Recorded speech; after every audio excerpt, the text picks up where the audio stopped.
Oi, gente, tudo bom? Hoje a gente está no nosso 6º episódio do Encontro das Amigas e hoje eu estou com duas amigas. A doutora Rubina Lúcia, ginecologista, uroginecologista, vulgo mami, tá? Quem me atura, quem me aguenta, quem me ensinou, pegou na minha mãozinha para ensinar a operar uroginecologista. E a doutora Ana Paula Brilhante, endócrino, tá? Super amiga também, que começou comigo lá em 1500 e lá vai bolinha, onde a gente não vou contar onde foi.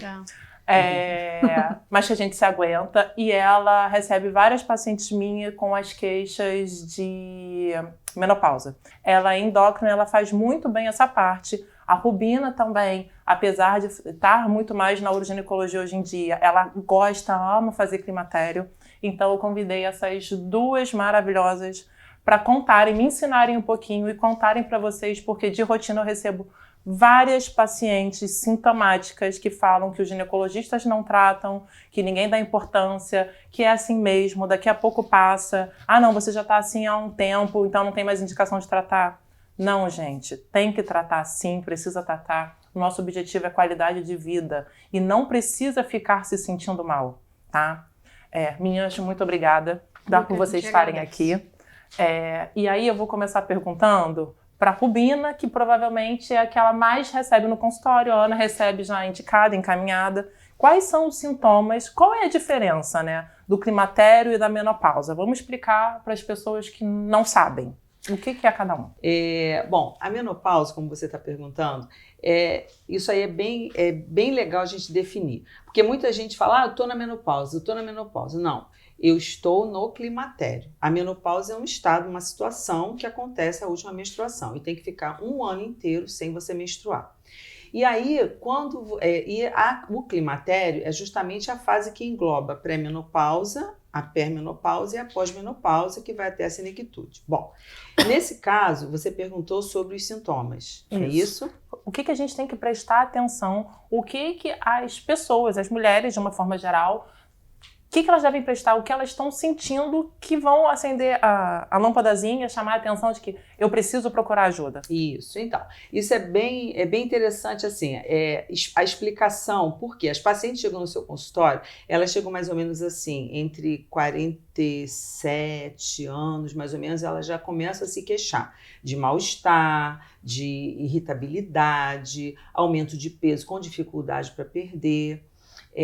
Às vezes os fogachos chegam logo, outras não, e com isso já incomoda bastante, irritadiças o tempo todo, é como se fosse assim, eu sempre falo assim, é como se fosse uma pré-menstruação, entendeu? Sintomas pré-menstruais, só que o tempo todo, não para, não tem mais uma fase. 47, né? Mais ou 42 menos. não?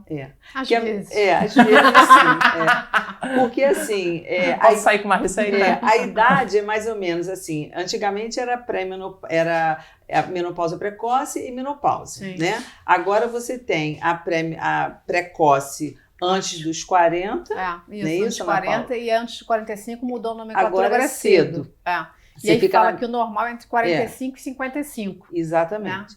E aí, no caso, essa situação, elas começam a se queixar, pode ser precoce, cedo, ou normal, né, fisiológico, acima de 44, 45 anos. E aí elas já chegam no seu consultório assim, reclamando, falando que tá assim, que eu tô o tempo todo. Aí você começa a perguntar para saber em que estado ela está. A menstruação ainda existe, mas está irregular, está falhando. E isso tudo você vai computando. Às vezes elas já chegam dizendo, tô com calor, acordo de madrugada, tiro a roupa, ponho a roupa, acordo suada de manhã, o pescoço todo molhado, pronto. Aí você já tem os sintomas típicos, que eu sempre falo que os fogachos, eles são bem patognomônico da menopausa, do caso no climatério, né? Porque quando você apresenta um calor... eu tenho uma paciente que há pouco tempo até ela falou, Ana Paula, eu tenho um calor o tempo todo, eu sinto um calor. E é um calor diferente do hipertiroidismo, mas ela é hipertiroideia.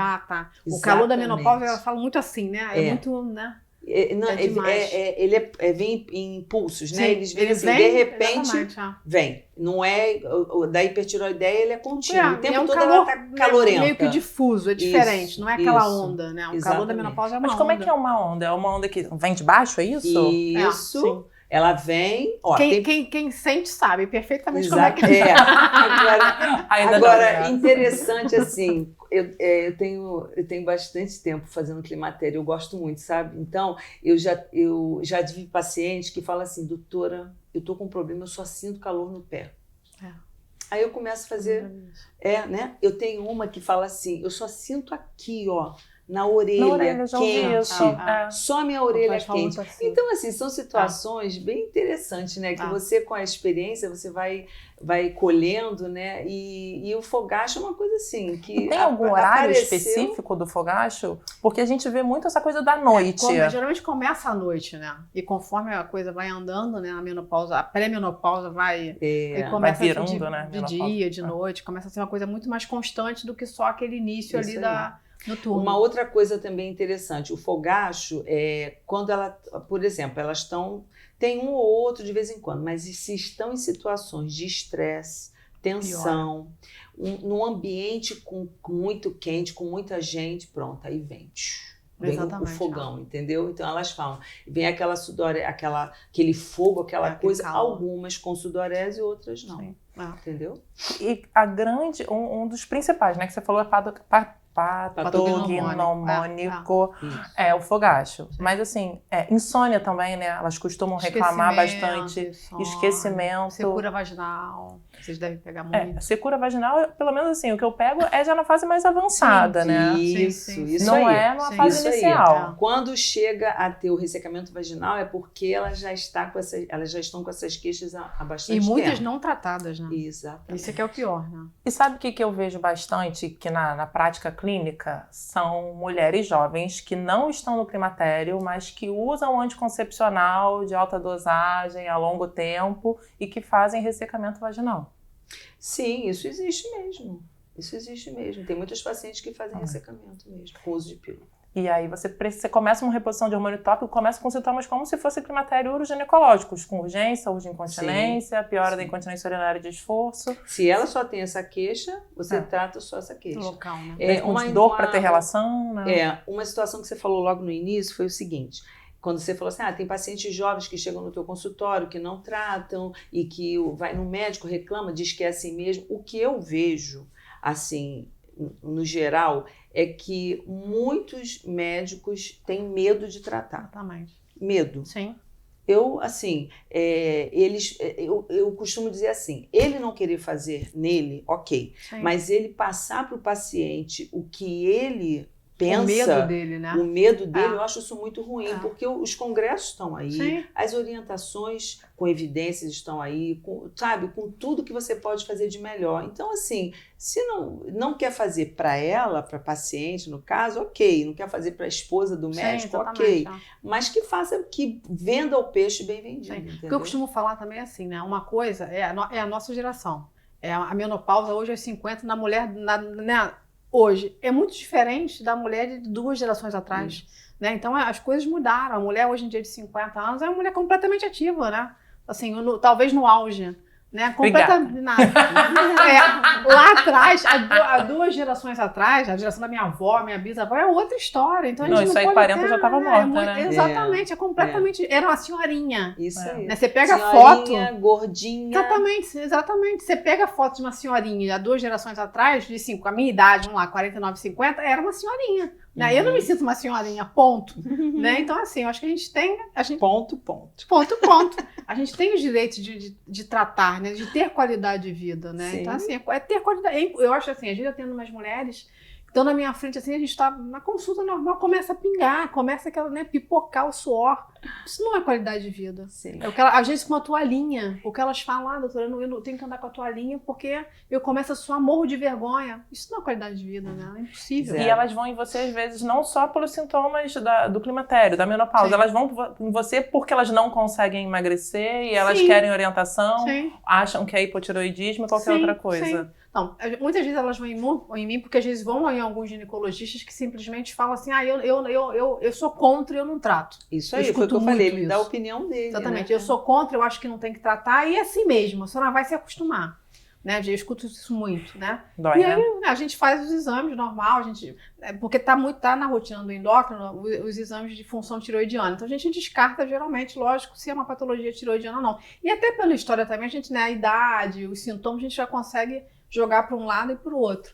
E é isso, a mulher tem o direito de ser tratada, né? Não tem como ficar pingando, engordando, né? E fora assim, risco cardiovascular. A gente sabe que, por exemplo, os fogastos, quanto mais fogastos, maior risco cardiovascular essa mulher está correndo. Então, a gente tem que pensar em osso, né? A gente tem que pensar em parte cardiovascular. Alterações metabólicas. Não é só, né, o calor, tem todo um contexto, conjunto de coisas que a gente trata quando a gente começa a fazer algum tipo de reposição. Elas chegam debaixo do tapete. Elas chegam com dor de cabeça, angústia, tristeza,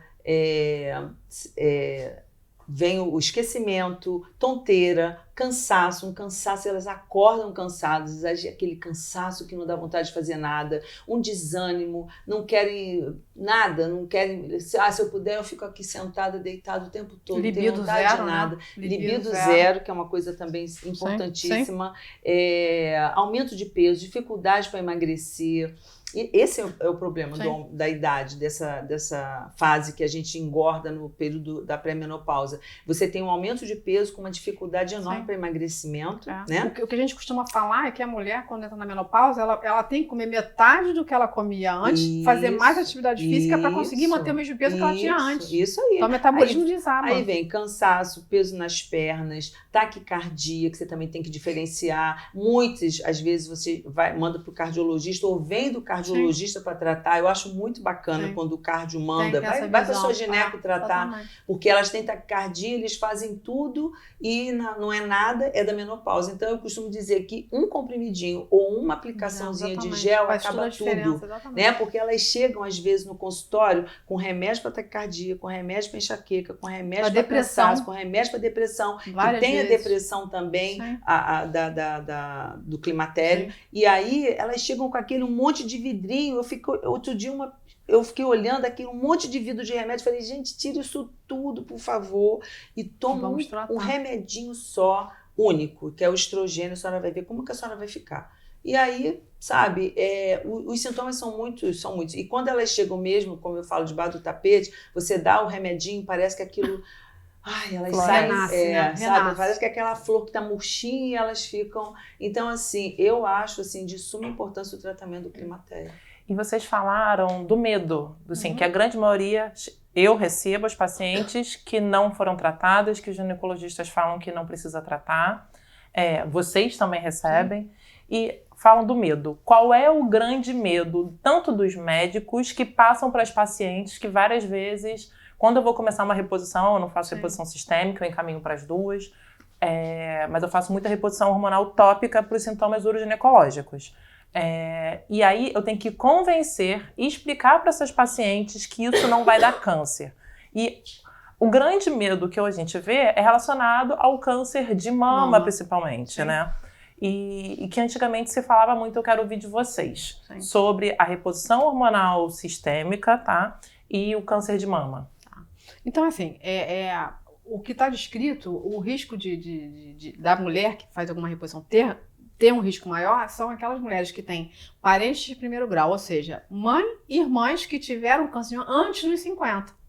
E o que a gente vê muito no consultório são aquelas... O medo vem, porque a minha prima de terceiro grau teve câncer de mama, e aí a mulher chega no médico e às vezes o médico simplesmente não indica justamente por uma coisa que não era uma contraindicação. Então deixa eu te interromper para isso ficar bem frisado. São mulheres que têm parentes de primeiro grau, mãe e irmã, antes dos 50, que tiveram câncer de mama antes dos 50 anos. Se a mãe teve câncer com 80 anos, não tem problema nenhum, não é uma contraindicação. Não.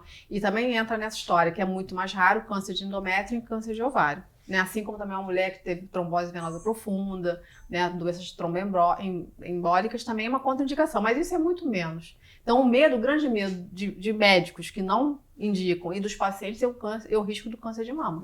Só que é isso, né? Então assim, se a gente for parar para pensar, É raro, né, alguém que teve uma mãe ou uma irmã com menos de 50 que teve câncer de mama.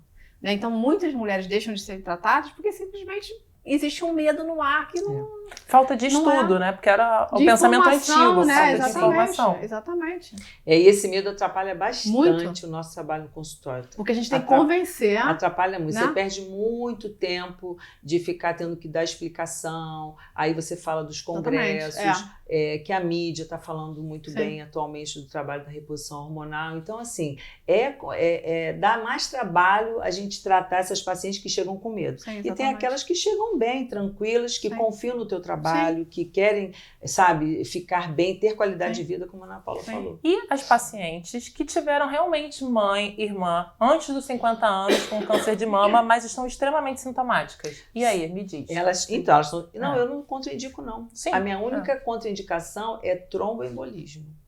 Entendeu? É que realmente não dá. Agora, tem situações fica mais de olho, né? Tem que ter uma Exatamente. Tem que estar muito mais Exatamente. As pacientes que têm mães mais novas, numa idade mais cedo, como 50, antes dos 50, eu recomendo sempre que façam. Olha, o meu tratamento é o seguinte: com o tratamento de reposição hormonal ou sem, o acompanhamento, né? o rastreio é mais precoce, de 6 em 6 meses, você vai acompanhando, se quiser de repente fazer uma ressonância ou ter um acompanhamento com um mastologista, né? Isso também é uma coisa que ajuda bastante, mas assim, sintomática, eu não nego o tratamento, tratar, né? entendeu? Não, principalmente se ela tiver exames Sim. tiver uma mamografia boa, uma ultrassom. Fica de olho, exatamente. Isso aí, se tiver rastreio completinho, eu não contraindico não, eu acompanho bonitinho. Então, vamos lá. Para você, quando a paciente chega com sintomas, como é que, assim, ela está procurando ajuda, como é que a gente vai começar esse tratamento? O que a gente vai fazer com essa paciente de primeira vez? Ela chega com os sintomas, né? Independente da idade. Eu vou fazer o rastreio todo, pedir toda a avaliação, os exames de mamografia, ultrassom, abdômen, transvaginal, às vezes tireoide. Primeiro eu faço completinho, exames de sangue, que eu acho de suma importância, porém, não peço dosagem hormonal. Tá? FSH, LH, estrogênio, progesterona. Uma mulher que chega com sintomas do climatério realmente não tem necessidade de ficar fazendo... Isso é importante você frisar, porque assim, o que a gente vê muito, né? O paciente parece que ele quer fazer todo mês para ver se ele melhorou, os hormônios. Mas infelizmente, né? E a gente Ana perde Paula, ali horas tentando explicar que não precisa. Infelizmente, elas chegam pra gente já de outros colegas que dosam e elas chegam querendo que você dose, né? E eu falo, olha, minha conduta é a mais correta, é a mais atualizada, não tem necessidade de colher, de ficar fazendo exame de hormônio. Então, o hormônio que a gente tem que fazer realmente nessa fase da pós-menopausa ou pré-menopausa, quando ela chega a você, fazer o TSH, que eu acho importante para você diagnosticar se ela tem hiper, e no caso, assim, para você poder diferenciar do teu tratamento, porque se ela não tiver ainda incluída nos sintomas da pré-menopausa, a gente encaminha para o endocrinologista, né? Eu acho que isso aí é bem importante você saber diferenciar. E não precisa ficar dosando o hormônio depois de tratar, não é isso? Isso aí. Porque assim, elas vêm sempre querendo o hormônio melhorou, nem pensar. A clínica outra coisa. A clínica é soberana. A clínica é que comanda. Se sempre. Você, por exemplo, a paciente chega, aí elas falam para mim, doutora, a senhora não vai dosar para saber se está bom, se está baixo? Eu falei assim, não, querida, não tem necessidade, porque você já está numa idade típica, né, normal de característica. A gente já vai que o FSH vai estar alto, o estrogênio vai estar baixo. Nada, entendeu? Outra coisa que eu acho bem interessante é quando, por exemplo, as pacientes chegam de outro médico, elas chegam com um FSH de 8. Tranquilo. Isso quer dizer o quê? Né? Isso quer dizer que ela está ainda em fase ovulatória, está ainda normal, não está indicando que ela ainda está nos sintomas normais, não tem sintomas de menopausa. Ok. Na verdade, ele não é que ela não tenha sintoma, pelo contrário, ela tem olha, duas situações. Ela está com os exames né? E aí chega debaixo do tapete, Rebeca. Elas chegam debaixo do tapete com FSH de 8. Aí ela fala, doutora, eu fui numa colega que a doutora disse que eu estou ótima. Aí me mostra os exames. E eu olho e os exames são 20 páginas, né? 20. 20 no mínimo, né? Sim, 20 no mínimo. Aí quando você vai olhar, aí você vê lá um FSH normal. Eu falo, querido, olha só, não se trata o climatério, a pós-menopausa, pelo papel. Exatamente. A gente tem que tratar clínica. pelos seus sintomas. E aí você começa a puxar, explicar. E aí elas vão acreditando no que você está falando. E isso é uma situação, né? E tem os casos das que chegam querendo que você fique dosando para saber se a dosagem hormonal que a gente está fazendo se está boa, né? Então, assim, você perguntou também do como que a gente faz. Como é que a gente vai fazer a avaliação dessa paciente? Né? Exame de rastreio, você avaliou, a paciente está apta, não tem nada, familiar checado, não tem problema de trombofilia, nada, você avalia tudo, ok. Faz o histórico, sua mãe teve trombose, ok, não. Então, você está apta a fazer a reposição. A senhora quer? Eu quero porque eu estou assim, estou assado, estou cozido, ok, então vamos fazer. Aí a gente vai começar a pensar no que é melhor para ela, né? Hoje em dia a gente sabe que os melhores tratamentos são os transdérmicos, né? Apesar de eu gostar bastante da tibolona, a tibolona é uma excelente medicação, né? Ela deixa uma mucosa vaginal muito boa. Então eu gosto bastante. Mas como hoje está todo mundo assim ligado, estressado, preocupado, aí eu sempre opto mas não vai dar trombose, mas não sei o quê. Aí eu opto pelo gel. Sim. Bioidêntico, né? Não, o gel não é o bioidêntico? Mas assim, vamos lá. O gel, o gel de estradiol é o que a gente usa normal da indústria. Os chamados, eles são bioidênticos, claro, mas o que falam muito do bioidêntico é de manipulação. Né? Mas no fundo é tudo bioidêntico, tudo igual, tanto da farmácia eles são iguais, quanto manipulado. Só que meio iguais. Que... Mas elas chegam dizendo, doutora, o bioidêntico eu quero fazer... O bioidêntico é o gel, quando os pacientes falam bioidêntico, é o gel manipulado. Exatamente, mas é o estradiol. Exatamente. Gel. E aí elas, não, mas eu quero o bioidêntico. Eu falei, filhinha, mas você está usando o bioidêntico. Mas eu estou usando porque eu quero esse aqui. Eu falei, mas é igual. Enfim, a gente tem um certo trabalho para fazer consultório, né? E uma coisa que é importante, né, que a gente também vê muito aí, mulher que tem útero tem que fazer progesterona oral, né? Porque tem muitas mulheres com útero que fazem gel. E aí o gel não protege o endométrio. E aí lá na frente essa mulher pode ter um câncer de endométrio, alguma coisa assim, porque foi ali causando uma hipertrofia do endométrio, sem saber, né? Que no fundo a mulher não... Graças a Deus eu recebo bem poucas pacientes. Eu recebo bastante. Mas amiga, a progesterona oral e a progesterona transdérmica são iguais? Não dá para fazer um creme só com tudo? Que você já bota o estrogênio, a progesterona, testosterona e você faz um gelzão do tudão? Não, a gente vê o gelzão do tudão várias vezes. Só que esse gel, infelizmente, não protege o endométrio. Você já pegou a paciente com tudão? Várias vezes, né? Já. Várias vezes. A gente pega direto. Mas eu também não sabia que não era bom, não. Mas é isso. Tô aprendendo. Então, a progesterona... mulheres que têm útero, que vão fazer reposição hormonal sistêmica, vão começar com estrogênio, mas precisam associar a progesterona. Sim. E a progesterona, para proteger o útero, tem que ser oral. Não adianta transdérmica. Pode ser vaginal? Pode, claro, você pode usar a micronizada. A micronizada, ela pode ser usada tanto oral quanto vaginal. E a vaginal vai proteger o útero também? Sim. Ótimo.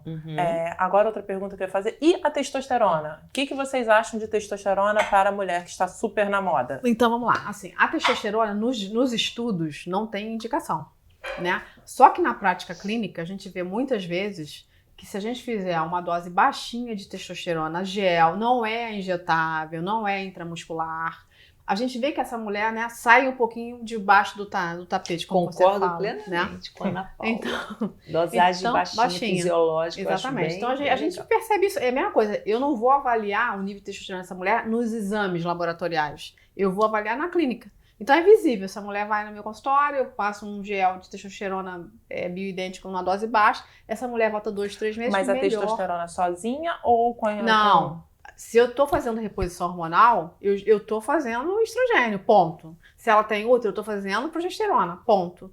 E a testosterona é um plus, dependendo da clínica. Então a gente às vezes vê que essa mulher melhora um pouquinho mais a libido, mas logicamente que assim, primeira coisa a gente tem que pensar no estrogênio, esse estrogênio tem que subir. E aí depois a gente faz a teste para, né, melhorar os sintomas e muitas vezes a gente vê que melhora realmente, né? E aí, voltando, né, para a reposição hormonal básica, quando devemos começar? Porque a gente já pega umas pacientes mais idosas sintomáticas. E aí, antes se falava que você tinha que tratar por no máximo 10 anos, depois você tinha que interromper, ou você podia também começar a tratar essa paciente se ela tivesse 10 anos do início da menopausa. Que aí tinha um número mágico, né? 10 anos. Sim. Como é que funciona hoje em dia? Então, é a janela da oportunidade. Continua exatamente, mesmo. Isso aí mudou um pouco no sentido que começou, quando os hormônios começaram já há mais de 30 anos aí, era assim, uma média de 5 anos. A mulher fazia por 5 anos, depois não podia usar mais.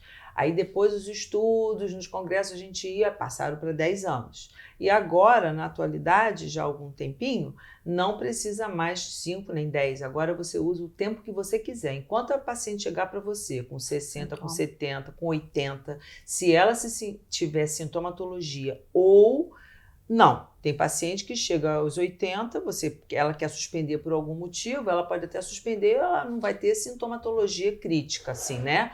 Que incomode muito a ela, né, Ana Paula? Mas assim, se ela se sente melhor, ela fala, doutora, eu me sinto melhor com o hormônio. Ela pode usar. Pode continuar. Não tem problema nenhum. É só continuar nos exames todos, entendeu? Não tem mais um limite. Não tem pra mais parar. limite. Você pode usar enquanto... Mas para começar... Então, para começar... Isso, se você pega, não, mas se você pega uma paciente de 70 anos, que você vê que está que sintomática, nunca que ele fez. nunca fez, não.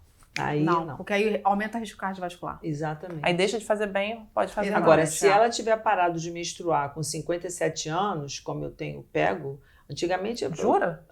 57 Até anos 67 anos você pode usar, né? Começar a usar, né? Isso, a janela até, de 10 anos, né? São 10 anos de janela de oportunidade. E aí ela pode começar a fazer o uso da medicação, sem problema nenhum. Nenhum. Entendeu? Agora, passou de 10, não pode. Outra forma de tratar que eu já vi também é o uso do Mirena. Quando está indicado o uso do Mirena para... mas assim, você está na menopausa e a paciente está em Mirena. Por que está indicado esse uso do Mirena? O que é o Mirena? Mirena é um anticoncepcional, um dispositivo intrauterino com progesterona. Isso. E que eu gosto bastante. E quando está indicado? Gosto bastante. Por que está indicado? É menos um remedinho para ela tomar, mas ela vai estar protegida do endométrio. Foi o que a Ana Paula falou. Menos a mulher que tem útero, a mulher que tem útero, ela tem necessidade de fazer a proteção com a progesterona. E aí o Mirena, ela dá essa proteção. E você está querendo saber quando que... Você está falando da menopausa... Então assim, é uma opção, né? É só para lembrar que é uma opção. Então assim, essa paciente, ela pode colocar o Mirena e fazer só o estrogênio. Isso é uma casadinha maravilhosa. E você pode associar o gel de estrogênio junto com o gel de testosterona ou não? Tem que ser 2 vidrinhos diferentes. Separados. Assim, eu já vi gente mandando fazer junto, mas Não vejo não muita é muita, não é a qualidade não é muito bem vista, vamos dizer assim. E né? agora eu vou tacar fogo no parquinho. E o que vocês acham dos implantes hormonais? Quem quer começar? Pode lá, vai.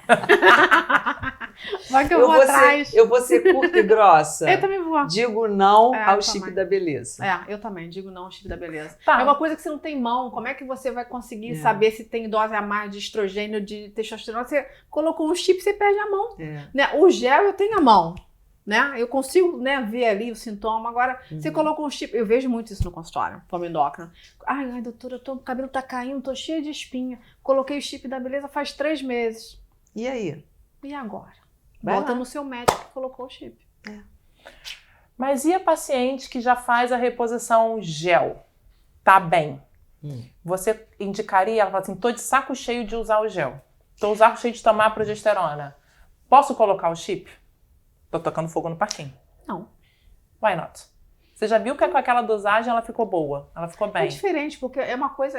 O problema é subcutâneo, você não come, você perde a mão. O problema do chip que você está falando assim, ela se dava... Não é o chip, o objetivo não é o chip da beleza. Eu sei. Você coloca então o de Mirena. Eu tô te entendendo. E fala só o eu tô te entendendo o que você está querendo falar. Mas é o seguinte, antigamente nós tínhamos o Rizelli, que quando eu ainda não estava na fase da pós-menopausa, eu ficava torcendo, eu falava assim, na minha época eu vou usar um Rizelli, que era um implantezinho, que era um grãozinho de arroz que você colocava subcutâneo e ele era biodegradável por 6 meses. E infelizmente saiu do mercado. Uai, então, por que ele saiu do mercado? Ninguém sabe dizer. Não sei se foi problemas era implante, como era biodegradável, você não tinha como tirar, tinha que esperar ele terminar toda a função dele, dos 6 meses. Então, assim, não se sabe até hoje, simplesmente saiu do mercado. Que era do mesmo laboratório do Estradote, Estraderme, né? Sim. E aí agora a gente ficou sem, né? Eu fiquei órfã. Mas tem o gel que a gente está lutando aí que fique, mas o implante, Rebeca, que você está falando, o problema é a qualidade, a bioequivalência, o produto, são as evidências que mostram que ele não tem uma respeitabilidade, vamos dizer assim, né? Você não tem estudos científicos, não é isso? Os hormônios implantados, você vê, tem essas indústrias, né, que vêm de outro estado, elas são, a Anvisa não tem uma autorização 100% da Anvisa. Entendeu? Então já começa por aí. Fora que a sociedade também, a sociedade de ginecologia, ela não recomenda. Nem a de endócrino. E nem a de endócrino, entendeu? Então são situações que a de urologia também não. Pois é. Então assim, no é uma fundo, situação ninguém recomenda, nenhuma sociedade recomenda. Exatamente. Né? Por que a gente vai... Isso aí realmente, ao meu ver, virou um comércio. Sim. E um comércio assim que o pessoal, não sei o que está acontecendo com a população, que estão preferindo as situações. Você quer botar fogo no parquinho? Vamos botar. Então tá. As pessoas estão preferindo os médicos que não têm RQE, que não têm o TEGO, que não têm as outras... os outros certificados. TEGO são especificações de registro na sociedade de especialidade. Isso, da especialidade que você tem como cumprir, como atuar sem maiores problemas. E hoje em dia a gente vê que as pacientes estão preferindo esses médicos da mídia e que estão indo para esse lado do que realmente um médico que tem RQE, que tem especificação, que tem estudo científico, que acompanha, que vai a congresso, que estuda. E aí vocês vão te questionar no consultório. Quer dizer, o fogo está tocado no parquinho, né? Porque realmente... Então, vamos lá. Recapitulando sobre reposição hormonal, climatério, menopausa. Sintomas. Top 10. Vai, rápido. Sintomas?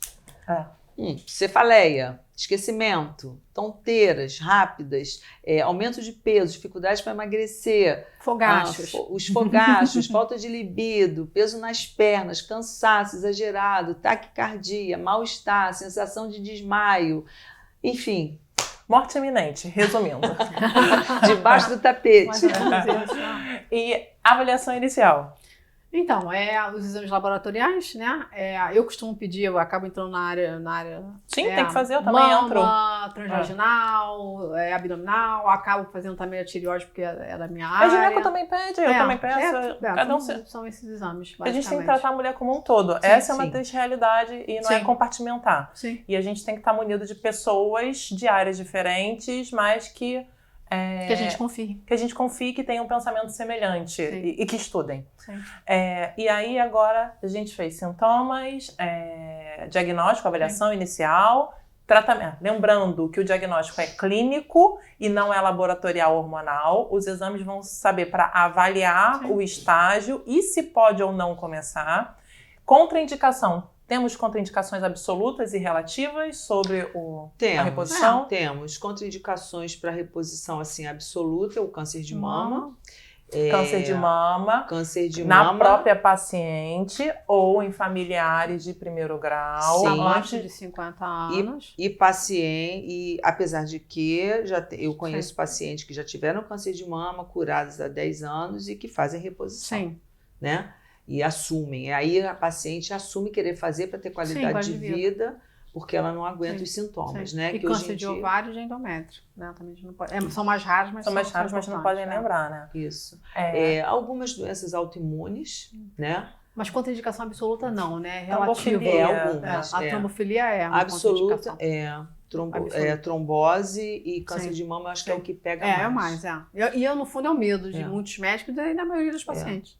Pacientes que têm AVC também é contraindicação absoluta, né? Mas hipertensa, diabético, obesa, nada disso elas têm muito medo, mas nada disso é contraindicação. Não, e a gente sabe que o câncer de mama, com o passar da idade, com a idade, ele aumenta. Então, muitas vezes, né, a pessoa teria câncer de mama, independente de ter feito ou não a reposição. Com a idade. Eu acho que a gente esqueceu de falar uma coisa bem importante, que é sobre a parte óssea, né? Sim. As mulheres que chegam no seu consultório sintomáticas, você trata.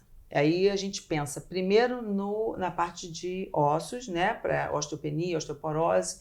E elas vão. O foco maior realmente do climatério para tratamento de reposição é a parte óssea. Sim. É isso. E cardiovascular, né? Isso, e cardiovascular. Agora, todos os outros sintomas, eu sempre falo assim, é um plus, né? É aquele plus que ela vai se dar muito. Ela vai melhorar a qualidade de vida, né? Exatamente. E a outra... Eu não acho que fala quando ela chega no consultório, tem que falar em qualidade de vida. Porque quando ela chega no consultório, ela não está preocupada se ela vai ter osteoporose daqui a 5. Ela está querendo melhorar o calor, né? Pois é, mas como é uma doença silenciosa, a gente tem que puxar ali, né? Não pode pensar só na... Nosso papel de médico é esse, sintomas. E uma coisa também que cabe lembrar que para o osso fixar, né? O cálcio fixar no osso tem que ter atividade física com musculação. Isso. Não é aeróbica, não é pilates, não é nada. É musculação, infelizmente. E por muitos anos, a mulher, quando ela vai começar o tratamento, ela já apresenta uma osteopenia leve, mas já está ali. A reposição hormonal, que é o estrogênio, ele segura muito, por muitos anos esse osso. Então, você não tem uma necessidade de já ficar tratando medicação direta, os alendronatos da vida, né? Sim. E aí você já segura muito tempo. Inclusive, assim, o estrogênio é um dos tratamentos para segurar a osteoporose. E uma pergunta, quando começaram a pedir densitometria óssea, qual é a idade, mais ou menos? Fala. Pós-menopausa, a gente já pode pedir. Mas mulheres jovens com sintomas, já começa a pedir também? Eu acabo pedindo, na prática clínica, porque aí eu consigo ter uma visão melhor de como esse osso vai se comportar. Eu peço sempre também, na mulher jovem, ela quando começa a ter sintomatologia, ela já está perdendo hormônio há bastante tempo. Sim. Para ela apresentar os sintomas, ela já está uns 4 anos, 5 anos já perdendo devagarinho. Aí quando começam os sintomas, ela já está perdendo muito. E esse muito já pode estar mostrando alguma perda de massa óssea. E a gente vê na prática, né, que, por exemplo, mulheres na menopausa precoce, elas têm uma chance muito maior, você vê, de ter osteoporose. Aí você tem que começar a fazer o rastreio. Com 50 anos, a gente tem uma osteoporose já grave, porque ela começou lá com 38, 39. E também, um outro ponto importante são as mulheres... Só achando que era louca, né? Só achando que era louca, estressada. As mulheres que usam muita progesterona, fazem muito anticoncepcional só de progesterona, já de longa data, também elas perdem muita massa óssea precoce. Aí a gente pede também. Bom saber.